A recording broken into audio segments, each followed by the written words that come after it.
Hello and welcome to another fun-filled nonsense retrospective. I'm your host as always, Rick. Joining me equally as always is Devon. Bear seek lest.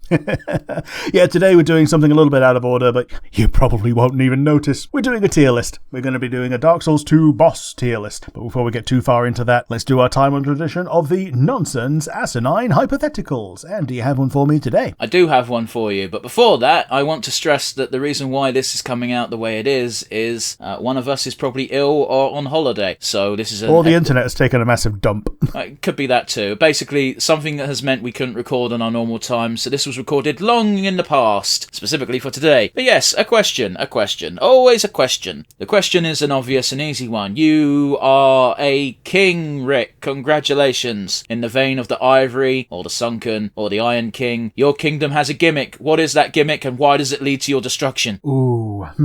I'd probably go with the Crystal King, and I'd probably go mad because I'm probably too obsessed with crystal sorceries and becoming a dragon. Right, so you've done Seath again, got it. Even worse than that, I'm doing probably I'm doing Osiris, or the Duke. Like, someone who's too much of a Seath fanboy and wants to become the best sorcerer in the universe and want to make the coolest sorcery kingdom, and then it just overflows with magic and everyone goes to fuck. How about you? What's your kingdom? What's your gimmick? Rick's done Seath again. Sorry, I can't help but stress it enough. Yeah, my gimmick is the kingdom in the clouds. Yeah, wind. One day the wind stops, and the kingdom comes crashing down, destroying another kingdom, making some weird bastard hybrid that the Chosen Undead has to go through. Yeah, the Chosen Undead has to go through the Tilted Kingdom. Used to be the Cloud Kingdom, now it's on the piss. The Chosen Undead comes here, and he's just like, oh, what the fuck? Who parked their castle here, dickhead? Oh, it's like, fuck, we've got wind monsters over there, we got earth monsters over here. Why is there poison and fire? Pick one! Anyway, Rick, what about you? You got a question for me? Mine's a bit more generic. What historical figure would be the most terrifying ghost to encounter? I don't fucking know. Encountering a ghost of any kind would be quite terrifying. Could you help me out a little bit by telling me what you mean by the question? Well, more like mostly leaders are the things that I would be considering as historical figures here. I can answer first if that'll help you a bit. I just don't understand the nature of the question, because a ghost is already pretty scary. I don't think it really matters who the ghost is of. Well, it could be as close to not ghost as you like, but the one that I would say would be Hitler, because not for the reason you think. But what if you fall under his spell? Yeah, the reason that I would think it would be terrifying is being able to see how normal and human he is on a moment-to-moment basis when he's not doing the Hitler thing, you know? Well, here's the thing, is I've watched a movie which is literally Hitler went forward in time and didn't kill himself, and the film is how, oh, guess what, he gathered a following all over again because people looked at him and just realised how much of a normal dude he is. So I already get that aspect. Yes, it would be terrifying to encounter that, experience that, and just, I don't know, I fear for my sensibilities. Wrick, why did you shoot the baby? Hitler told me to. Why did you listen to Hitler? It was a baby, I had a gun. Oh, fucking hell. Oh no. If we added a few words there, that would have been a really bad sentence. I paid for the gun, I'm not going to not use it. Okay. This is the stress, I do not own a gun. No, we live in the UK, you can't just get one of those. No. Like, closest you can get is an air rifle, or if you are a farmer and can get a permit, you can have, like, a single loading shotgun. Like, you can... no, we're not talking about gun laws in the UK. I don't know. I don't know. The problem is the very nature of the question being, like, I'd just be scared of any ghost, really. Sure. You wouldn't be more scared of Genghis Khan than you would of... no, at the end of the day, they're a fucking ghost. What are they going to do? I don't know. Say boo. Like, that's kind of my point. Like, you either got a ghost that's just a ghost that chills and is a bit spooky at times. Like, there's a certain room that's cold, so we don't go in it. And then you got poltergeists, which are a dickhead no matter what you do, so... It doesn't really matter who they are. Well, great question. Yep. Let's move on to what we're doing today. We're doing a Dark Souls 2 boss tier list. I'm going to say I'm going to be taking things like the environment and the lead up into account. I'm just going to focus on the fight. Sure. So we're doing these in alphabetical order, including titles. I was going to say the fucking order that this tier list. But by the way, we're going to we'll put a link into the description to the tier list maker that we're using, so you can make your own and maybe compare it. Yep. Sir Alon comes under S. So, including titles, it's in alphabetical order. Arva the King's Pet is the first one. Okay, this is going to be a weird one because I think there's going to be some last-minute adjustments where we'll start with 1-4, and then when we look at the completed list, we'll be like, well, that should be above that, really, and that's on par, etc. For now, personally, as a fight, I'd put Arva firmly in a C category. Yeah, I'm putting him B because, like, the whole reason behind him being invisible is part of the gimmick. You have to do the zone to be able to overcome that gimmick. By that very logic, like that. I'm putting him down to a D. Okay. Because that was bollocks. Yeah, but by the same token, why else would you do the zone? If you could just rush straight to the end boss of the entire DLC without doing the zone. Well, you got to do the zone twice, which I think is annoying as fuck. Well, yeah, you got to play hide and seek with all the little knights. Yeah, I'm putting Arva firmly in D. Like, the fight itself is fine, and hey, let's be honest, it's not another fucking big dude in armor. But the fact that when you first encounter it, it's invisible and impossible. It's like, could you not just, don't let us fight this? Aldia. Aldia's in a weird spot for me, so let's hear your reasonings. So the lead up to him is kind of, you don't know that you're going to fight him until he pops up at the end and fights you.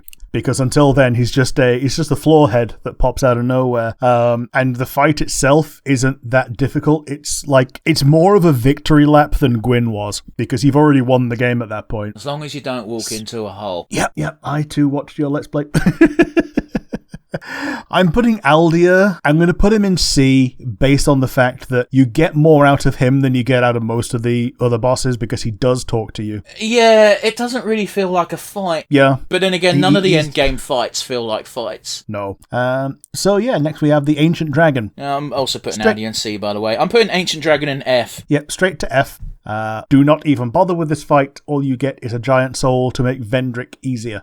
And if you can defeat the Ancient Dragon, you don't need to make Vendrick easier. It's one of those where this was speed 1 cancer for Dark Souls 2. It was like whoever could master the Ancient Dragon mastered the speed run. And in Scholar, they took out the fucking cheese where in original you got the ring that protected you from backstabs. So whenever he flew up to use his fire breath, which would encompass the whole arena more or less, if your back was turned towards it, you wouldn't get insta-killed. Mm-hmm. But yeah, it's a broken fight. It doesn't need to be there. They should have really fixed this in Scholar, and they didn't. Yeah, this is meant to be the one that's meant to be as hard as Calamite or Medea, but all it is bullshit. So yeah, F tier from both of us. Belfry Gargoyles. I'm going to put this in E because it's fine, it really is, but it's just a fucking gargoyle fight from Dark Souls 1 again, but worse because they give you far too many gargoyles to bother dealing with. This is true. I'm putting it in D because you do see the gargoyles before you actually go and fight them, and the fact that you've seen them at one point, if you were looking in the right direction when they flew past, makes you wonder, I wonder where the gargoyles are, and it gives you the impetus to go looking for them and find them in their side area. I just realised something as well. I'm going to have a bit of a different context to you, because I played original Dark Souls 2 and you didn't. Sure. In the original game, it was very hard to miss the Belfry Gargoyles because they weren't locked behind a petrified something area. Not petrified something. Bone thing. The thing that unpetrifies people. Yeah, the soft thingy. Yeah, the super soft. Yeah, because usually when you got to the area, you do the Sentinels, and then once you beat the Sentinels, it's very hard to ignore the Belfry unless you don't have to use the Pharos Lockstone, but you're probably gonna. Mm-hmm. Anyway. The Blue Smelter Demon. I'm going to put this in D. Not because I'm going to put it in E. I don't like any of the multiplayer fights. They're bullshit, and this one isn't even unique. Yeah. E's the right place for it, I think. Because the majority of this fight is the run-up. And it's like a 3-tier set of run-up. Each individual part is not difficult, but the fact that you got to do 3 of them and then have enough Estus left for the fight is bothersome. Burnt Ivory King. I'm sending this guy straight to S tier. I'm also putting this guy in S tier. It's a great fight. It's arguably more of a set piece than a fight, but I don't care. It's cool. Yeah, I love how you've got all the little knights that you've been rescuing. They all help you until they can help you no longer, and the last thing they do is seal off the portal so that you don't get swarmed with ads. I really like the feel of this fight. Covetous Demon. No, we don't have to talk about this. It's fine. Let's put it in F and move on with our lives. I'm going to put it in E just because there are things you can do with it that are not just get hit or hit it back. Yeah, but it's pointless. Yeah, but still, it's better than the Ancient Dragon. Dark Lurkers. A. It's a super optional boss fight, and it's one of the few times in Dark Souls history where I don't mind fighting multiple enemies at once because it feels fair. Yeah, I wish we could see more of the Dark Lurkers, like having one of them be, say for instance, if Nashandra summoned a Dark Lurker, or if Elana summoned a Dark Lurker. Yeah, but it's meant to be one being. It's not two, by the way, it's one. It just can turn itself into two. Sure. It's not Lurkers, it's Dark Lurker. Sure.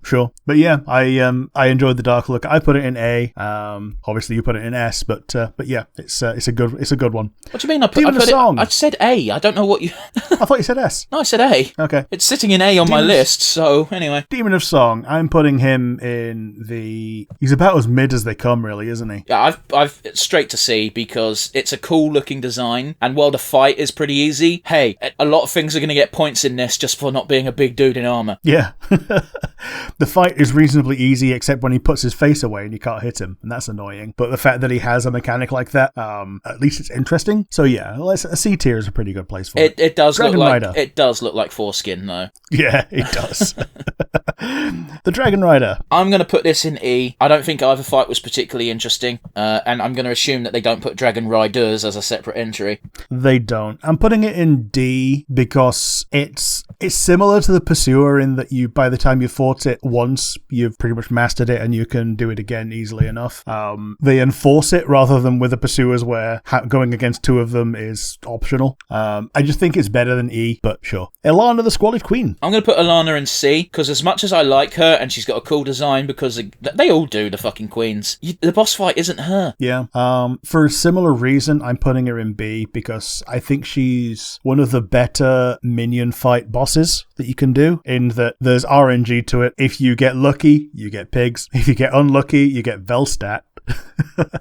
Some people would argue Velstat is easier to fight than the skeletons. Because there's only one of him. Sort of, but the skeletons don't do as much damage if they nick you. Like if she summons Velstat, you have to get rid of Velstat. There's no option really. And just hope that you see when she casts a spell so you can dodge that as well. That's pretty easy to manage, but it's one of those where I feel like it's a notorious thing with me where I don't appreciate multiple enemy boss fights in Dark Souls. They fucking annoy me. So much so that one of my most hated bosses in Dark Souls 3 was the Crystal Sage, because the first time I fought it, it was a pain in the arse for me. Executioner's Chariot. I'm going to give it a B. It doesn't deserve to be that high, but I think the gimmick is fun. Yeah, I'm on the same page. Like, fighting it legit, nobody fights it legit. But the fact that once you've done the gimmick, you win, I think that brings it up a bit. Because a lot of the time, when you do a gimmick, you just have to still do the fight anyway, and it's just a little bit easier. Well, no, I don't think that's even strictly true, because there's still a fight after the gimmick. It's not an instant win. Yeah, you fight the horse. Yeah, but that's what the boss is. The guy riding it isn't the boss, because he dies after you fuck him up. Yeah. It's one of those where the only people who can fight this quote-unquote legit are casters, who will just try and snipe it as it runs past, and that has its risks. Yes. Casters by nature are squishy. Yeah, sorry, I didn't mean to interrupt. No worries. Flexile Sentry. I'm putting it in F because of the amount of times it appears as just a regular fucking enemy afterwards. Yeah, and they're always annoying. Like, okay, a person might be able to read this thing's movement. I never can. So I can never, properly guard against it other than just poising through its attacks and just hitting it. Well, let's put it this way. I fucking hate the fact that it appears as a regular enemy in the very next fucking zone. Yes. That's going to come up again a bit later. Fume Knight, straight to S. Yeah, this fight it's a big dude in armor, but I don't care. I love it. Even when I fucking bang my head against the fight, I still love it. It's one of my favourite fights in the game. Yeah. And we normally do it the quote-unquote hard way. Someone sticks on Velstat's helmet and sends him into phase 2 straight away. I don't think that is the hard phase 2 is more though. difficult. Okay, he hits harder, but you only have to learn one moveset. I've only ever done it that way. I've never fought... Well, sure. The one time I fought his first phase was that one time, which was probably about a year ago now, when we did a Dark Souls 2 run together, and we decided to just do Iron King as soon as we unlocked Iron King, which meant we hadn't beat Velstat yet, which means I had to learn a phase of the fight, and I got really frustrated because I didn't know that phase of the fight. Gang Squad. F. I'm I'm putting it in E. Actually, yeah, F. It's just Nobody free. likes these guys. It's just free NPCs. Yeah, 3 NPCs running iconic / cheese builds. Giant Lord. I'm going to go D because the fight's not particularly interesting, but it's the last giant, and it explains why the last giant was so fucking mad to see you. I'm actually putting this in A because everything around you it like is easy great. fights. Well, not even that. It's I like the whole memories segment, and this is like the capstone of the memories segment. Sure. But yeah, the Guardian Dragon. I'm going to put this in E because it suffers the exact same problem of Flexile in that it, immediately after you beat it, you go into a zone where there are hundreds of it. However, that zone is so pretty, and the lore reasoning for it makes so much sense that I'm willing to give it a pass. But it's also a piss-easy boss fight, so it goes straight to E. I'm putting it in C because it's the only one of those that you actually have to fight. Okay, again, this is a Dark Souls 2 Scholar problem. Yeah. In Scholar, all you have to do is take the zipline and you just complete that zone. Yeah, in Dark Souls 2 Vanilla, you had to go through the zone manually. And sure, you could just run past the additional dragons, but why would you? Yeah, like in Scholar, yeah, you can do the zone and murder the dragons. The main reason to do so is that you got greedy by rolling in eggs and getting up Titanite. King Vendrick. I'm going to put King Vendrick in, perhaps controversially, F. It's a weird one where technically it's correct. However, I think I'd also putting him C alongside the Guardian Dragon because yes, he is just a big hollow. He's literally he feels like a scaled up version of a Dark Souls 1 or Dark Souls 2 basic bitch hollow, but knowing everything about him and the fact that that's why he is, and the fact that you need a load of giant souls to be able to lay even a tenth of a scratch on him, and that's how bullshit strong he is even without his soul. I think that's cool. I didn't say it wasn't cool, I just think the boss fight's dull. Yeah. Here's the clashing aspects. I'm giving some bonus points for some things outside of the straight up boss fight, but like Vendrick is such a chore, Sure. I can't even remember why you fight him. I'll bump him down to D. I think you might have to fight him to get... Isn't it the key to Aldia's Keep or something? No, he's entirely optional, but you get something for killing him, but I can't remember what that is. Is it his crown? Yeah, maybe. I think you need to kill him to get access to that room with his actual soul in. Oh, yeah, the room in Shrine of Amana, yeah. And you get his crown and his costume and his soul. Yeah, I think. I could be wrong. I don't know. Like I kill him every playthrough because he's easy, but he's boring. And when you got all the crowns, you can get them blessed by the ghost of Vendrick. It's not even the ghost, though, is it? It's in the past. Oh, yeah, it's the memory, yeah. Yeah. Speaking of memories... Last giant. I'm going to put him in B, and I'll tell you why. I think he is the most fun first boss in Souls games. Yeah, I'll agree with that. With the caveat of if you fight the Pursuer first, then he is the first, but still... If it's your first time playing Dark Souls 2, chances are you won't beat the Pursuer on your first try. Me and you do quite regularly, but that's the combination of the fact that we've played Dark Souls 2 a few times, and we're playing as a twosome. Yeah, like, we know that you can just lock on and, like, circle right. But yeah, I think B's a very good place for him. He is the last giant who is so pissed off with you that he rips his own arm off and tries to beat you to death with it because you're further away than he would like for beating you to death with his other arm. Yeah, which isn't even true because I always stay between his feet, but yeah. Yeah. Looking Glass Knight. I'm going to put him in C, and he should be fucking grateful for that high of a score. I think, yeah, it's one of those. If it worked properly... Yeah, that's exactly it. If the gimmick worked, and it worked on, and it wasn't locked behind New Game Plus, it would be fucking A tier minimum. But it fucking does. Yes, correct. As it stands, all he does is summon phantom NPCs, and half the time you can kill him during that animation, as it were. Yeah, I will give bonus points for atmosphere because it feels epic, and also don't forget, canonically, Looking Glass Knight is stronger than Nasrandra. Yes, she never made it past him without your help. Well, she never even went past him after you helped. Yeah. She didn't leave the castle. He's the one that's guarding the exit to the castle. The Lost Sinner. I'm going to put Lost Sinner in B, because yes, it's another big person with a sword, but they move freakily, and if you don't do the gimmick, the darkness in the fight makes it actually a bit more challenging than not at all. It's also just a cool design. Yeah, I likes it. And it makes it feel like the end of a journey once you get to the end of this leg. whereas I feel like some of the other ones don't. Yeah, there's a good chance that this is your first Lord Soul, and it's a weird coincidence that alphabetically it's the first one we get to put on the list. Yeah. So yeah, I think B's a very good place for the Lost Sinner. Lud and Zalen. F. I'm going to be a bit more kind. It's a miserable fucking fight. It really is. The only reason I even bothered doing it is because you made me. Yes. It's two Arvas. One of them's got a scar over one of the eyes, but the thing is, the worst part is the run-up. I'm going to bump my Blue Smelter Demon down to E now.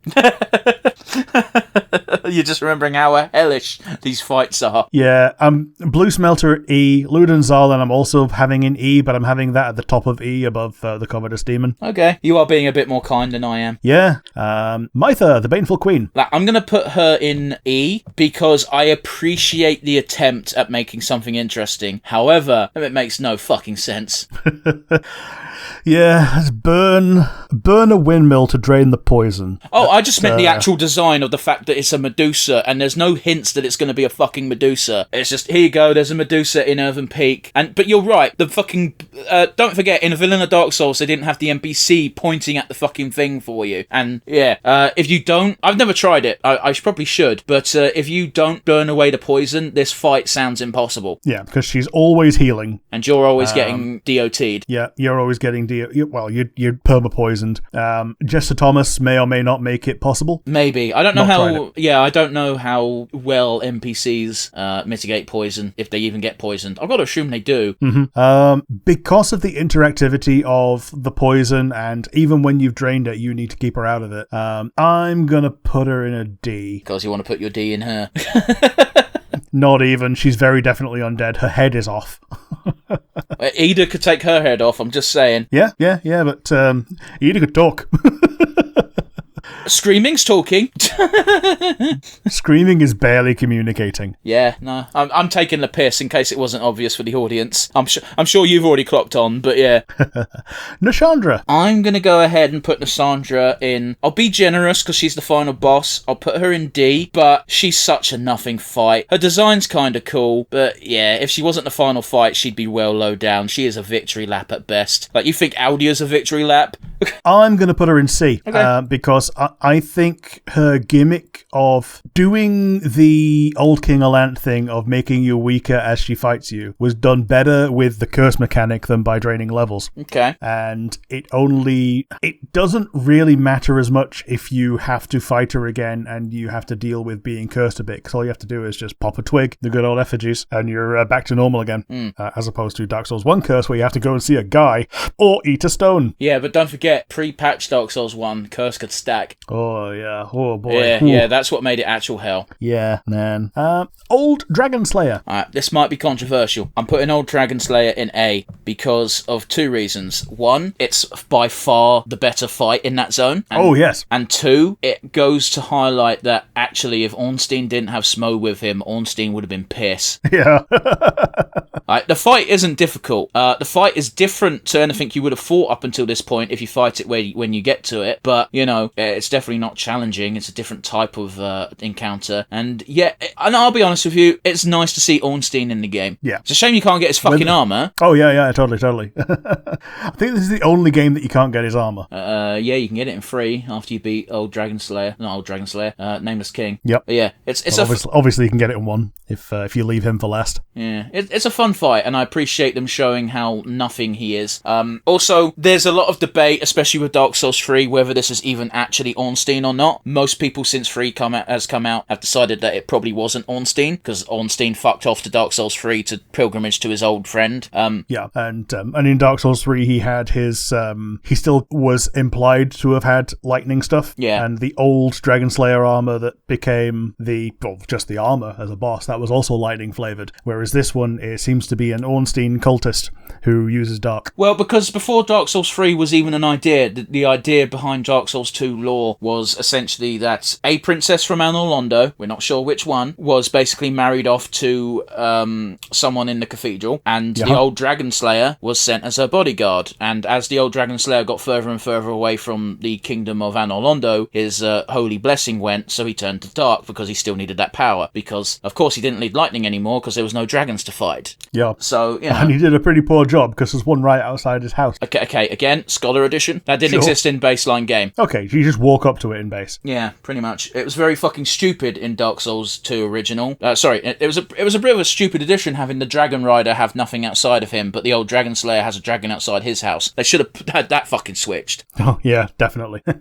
Because again, one of the complaints from vanilla Dark Souls 2 was, how come there's no dragons for the Dragon Riders to ride? Yeah. Anyway, I digress. Where are you popping him? I think A is a good one because it speaks to the narrative pretty well, and it lets you fill in the blanks yourself. So, and like we say, this is the one that we spoke the most about because, it's Ornstein. He deserves, or whether it is or isn't Ornstein, he deserves the conversation. The old Iron King. I'm gonna put him in C because he is such a nothing fight, really. The only real risk in that fight is falling down the fucking hole in the middle of the arena, but he's so fucking cool looking. He's just a Balrog. For similar reasons, I'm putting him in A, because until you know that fight, you don't know how easy it is. Okay, I understand what you're saying, but I use this motherfucker to grind whenever I need to grind. Yeah, you do.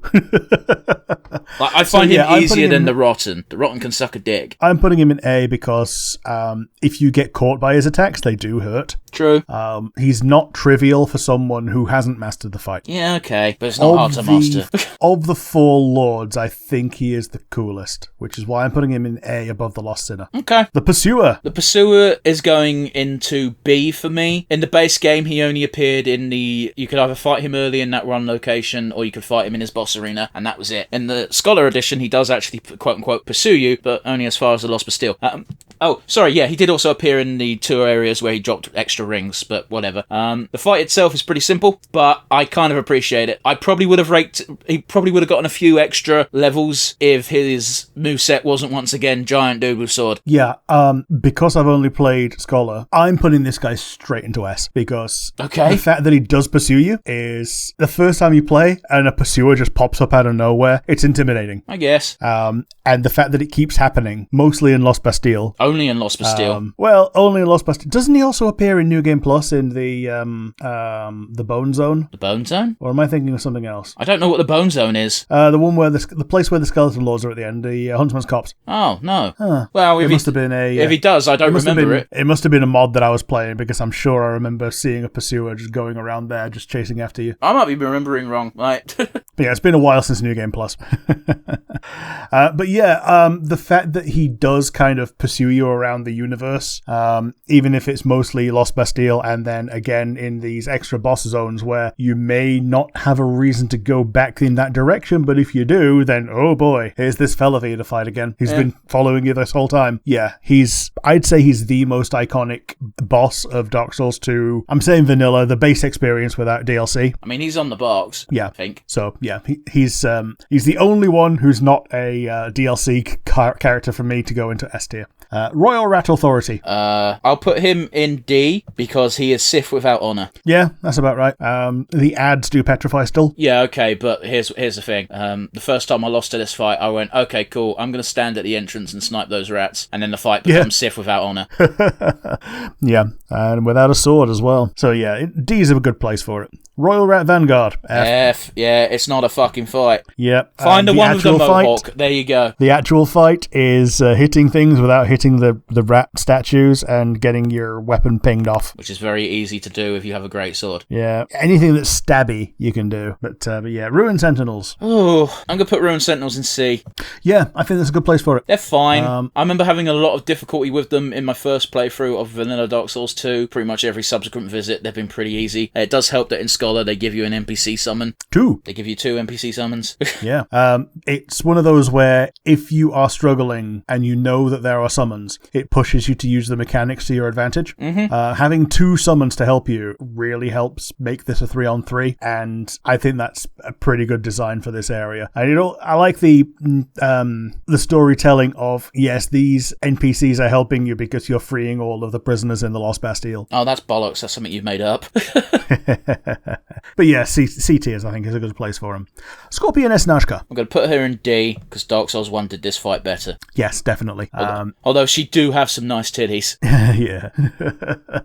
Again, yeah, Dark Souls 1 did this better, mostly because of Blighttown in general being such a shithole, and then Quelaag being the beginning of the demon zones with all the fire and everything was like a much better beginning of a transition than Najka was just to, she's in the sand. Okay, she pops up out of the sand. Yeah, D tier. Slumbering Dragon Sin. I'm going to put this in S for the same reason why I put Ancient Dragon in F. This is a dragon fight done fucking well. Yes, it's long. Yes, it's grueling. It feels like what it would feel like to fight a goddamn dragon. I'm putting it in A because it seems they didn't balance this around 60 FPS. Oh no, the weapon durability is stupid in this fight, but... Yeah. This is the one fight where I've needed to carry either repair or repair powder or both. Fortunately, chances are when you do this fight, you would have already bumped into Chancellor Religer, so therefore you could just buy repair powders. Yeah. However, running into it blind, your stuff will break and you'll be having to, at best, fumble about in the menu to equip a backup weapon, which hopefully you've got one. Almost everyone has the common sense to have at least one weapon extra in their inventory, because mistakes like this happen. And the durability bug was bollocks. Yep. Which they never fixed, so technically wasn't a bug. No, it's become a feature. It's become a feature over time. So, Alon. I'm going to put him in A. Why am I putting him A and not S? Because it's such a climactic, cool fight. Simple. He becomes a punk bitch if you have a shield. Yeah, because he doesn't do any elemental damage, does he? Okay, guess what? It's one of the few things I like about Dark Souls 2. Not few things. I like a lot about Dark Souls 2. One of the things I like about Dark Souls 2 is the fact that, hey, if you have a shield, shields fucking work. Yep, shields work. I always say that taking a little bit of damage from blocking isn't that big of a deal. But it adds up, Rick. Yeah, it does. But yeah, I'm switching with Sin for you. I'm putting Alon in S and Sin in A. This is a fantastic climax fight, and if you do manage to do it hitless, then yeah, he just seppukus himself. I've never managed to do this. I'm not that good at Dark Souls 2. I've never done it, and I imagine I haven't got the patience to try it. Yeah. Skeleton Lords. I'm going to put Skeleton Lords into E tier. Yeah, ditto. He's alongside Ludenzahlen and the Blue Smelter Demon and the Covetous Demon for me. The fight here is not against the Lords, it's against the Bone Wheel Skeletons. So kill the one that makes the Bone Wheel Skeletons, and then kill the Bone Wheel Skeletons, and then the rest of it is victory. Pretty much. On the plus side, this is the only place that Bone Wheel Skeletons show up in Dark Souls 2, I believe. It's kind of depressing though, because they're iconic. They are iconic, but they're a pain in the fucking arse. Okay. Smelter Demon Basic. Yeah, he's going into B tier. Despite being a big dude with a sword, I actually quite like the Smelter Demon fight. It's a small room, so that's pretty much what the challenge actually becomes. And hey, he hasn't got bullshit level stats because you're not expected to fight him at level 0. Also, he's technically optional. Yes, he is. You can just go past him. You shouldn't, just but go you up can. the ladder. I think the main reason to fight him is, in my opinion, is doing Lucatiel's quest. Yeah, I suppose. So for me, the main challenge is keeping Lucatiel alive while killing the Smelter Demon. Yeah, but you can just not do one fight with Lucatiel, and this can be that one fight. True, but by the same token, Lucatiel is close enough to it that this might be the one that you aesthetic. No, why would you aesthetic fucking this one? No. There's no reason to do that here.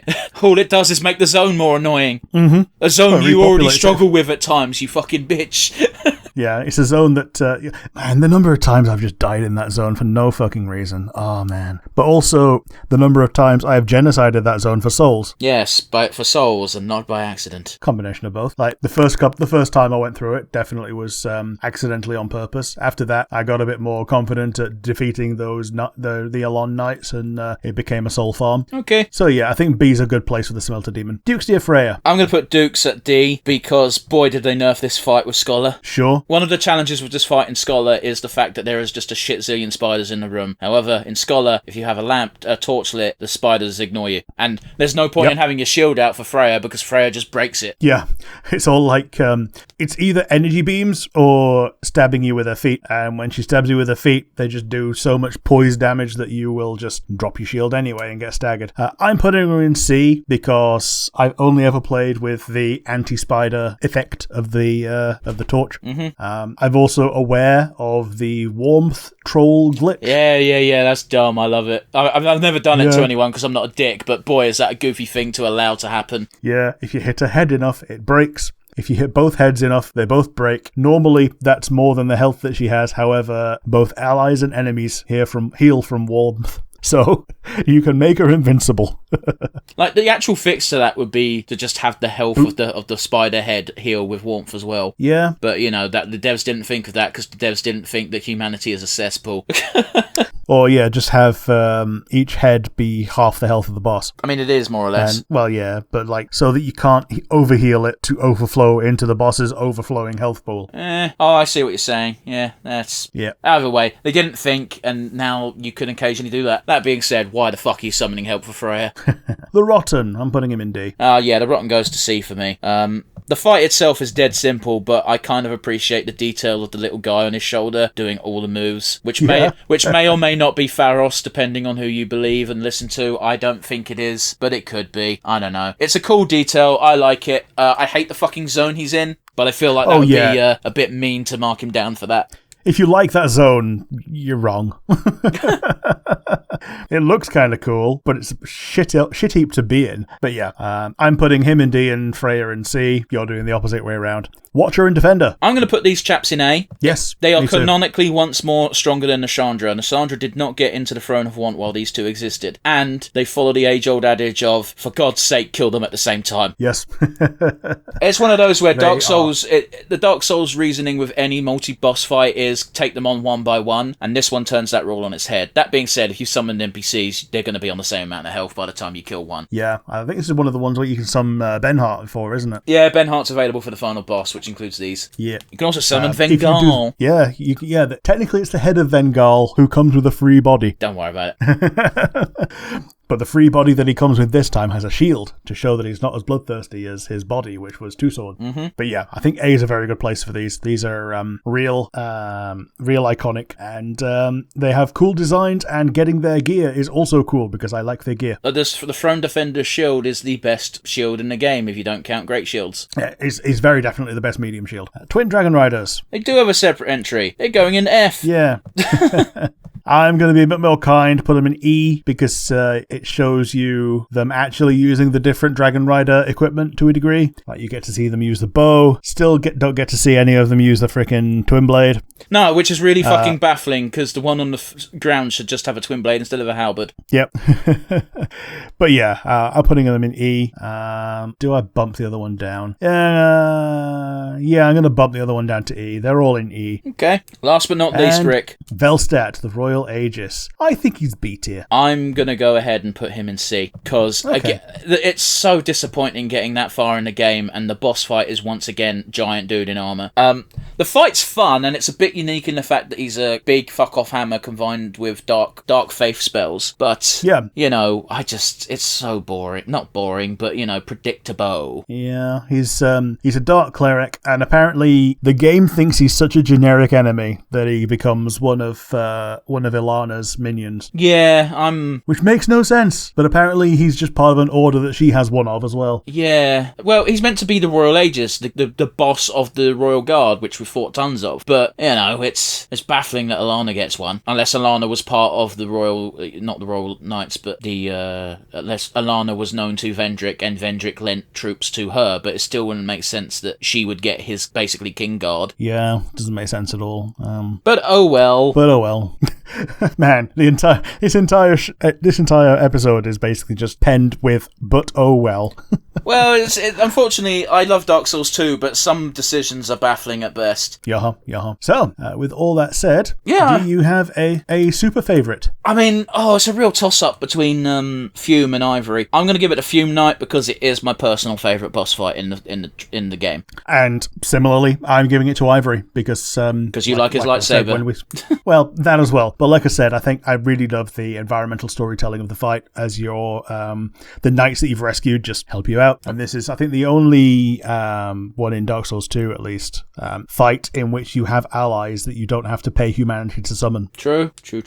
But yeah. It's not a common thing to happen in Dark Souls, really, is it? Like, the only other time I can think of is in Dark Souls 3 when you get Siegward. Yeah, you get Siegward, and you can also summon Gale for free against what's her face? Well, that's not true. Scythe Lady. You need humanity to see his sign. You don't. You do. You don't. You need an ember to see his sign. You don't. It's always there. Okay, agree to disagree. One of us is wrong, and that's fine. It's what makes it unique. He's the only one that shows up without an ember. Okay. But he still increases the health as normal for multiplayers. So, and he doesn't show up until phase 2. Well, I knew that bit, obviously. I'm still... Do we want to do a super shit or no? Well, yeah, because it's Covetous Demon. For me, it's the Ancient Dragon. It's the one that I've never actually managed to beat. It's not a real fight, Rick. Yeah, it's just, it does a shit zillion damage with no way to counter it all the time, and he just spams it. And on that bombshell...